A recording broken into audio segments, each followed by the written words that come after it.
do you see as the solution to the economic crisis? Like, how are there going to be more jobs and more wealth created?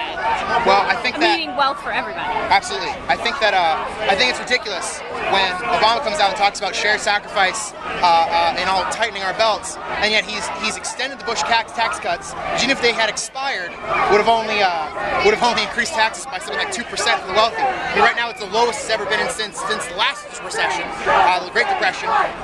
So that's one thing, is we need to tax the wealthiest people in the country who aren't paying their fair share. It's not shared sacrifice for them. We need to take, the institutions that led us into this crisis, the banking institutions, we need to take it under public control. We need to fight for democratization and get, big business politicians out of making decisions that affect working people. The government controls everything, then are they going to legislate how much wealth is created and how much I'm not understanding from an economic standpoint how that's going to work with government control of Well, everything. I think, for one, government legislation does protect people. Right. You can legislate, the transactions, the way the banking system handles really what's our money. Because when they come up with their investments turn sour, they get a bailout. They get public funding.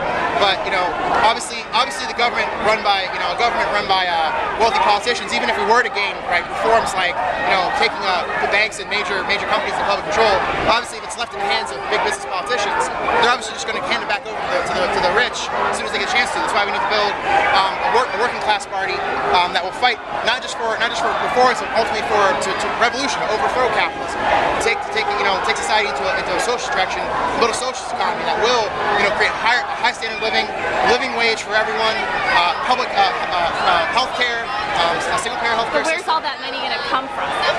I think that in modern society, we have the productive power to provide for everyone.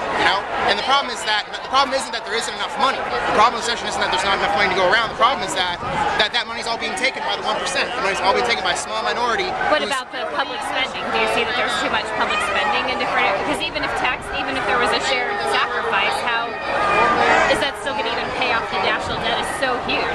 I mean, a lot of the national debt is owed to China. To China, yes. A lot of it's owed to China, other countries, but a lot of it's also owed to private banking firms. So really what we have to do, one of the first things we have to do is ask ourselves, are they really being hurt by the recession? Do they really need their money back? If their debt's illegitimate, we just say, sorry, you don't get your money back. You don't get your money back. I'm sorry.